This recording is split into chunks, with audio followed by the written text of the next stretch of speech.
కీర్తనలు 2వ అధ్యాయము 1 నుండి 12 వచనములు చదువుకుందాం.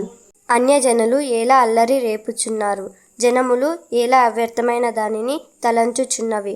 మనము వారి కట్లు తెంపుదము, రండి వారి పాశములను మన యొద్ద నుండి పారవేయుదుము రండి అని చెప్పుకొనుచు. భూరాజులు యెహోవాకును ఆయన అభిషిక్తునికిని విరోధముగా నిలువబడుచున్నారు. ఏలికలు ఏకీభవించి ఆలోచన చేయుచున్నారు. ఆకాశమందు ఆసీనుడగువాడు నవ్వుచున్నాడు. ప్రభువు వారిని చూచి అపహసించుచున్నాడు.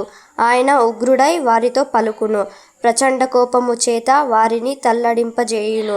నేను నా పరిశుద్ధ పర్వతమైన సియోను మీద నా రాజును ఆసీనునిగా చేసి ఉన్నాను. కట్టడను నేను వివరించెదను. యెహోవా నాకిలాగు సెలవిచ్చెను, నీవు నా కుమారుడవు, నేను నిన్ను కని ఉన్నాను. నన్ను అడుగుము, జనములను నీకు స్వాస్థ్యముగాను భూమిని దిగంతముల వరకు సొత్తుగాను ఇచ్చెదను. ఇనుపదండముతో నీవు వారిని నలుగగొట్టెదవనుకుండెను, పగలగొట్టినట్టు వారిని ముక్కచెక్కలుగా పగలగొట్టెదవు. కాబట్టి రాజులారా వివేకులై ఉండుడి, భూపతులారా బోధనొందుడి, భయభక్తుల కలిగి యెహోవాను సేవించుడి.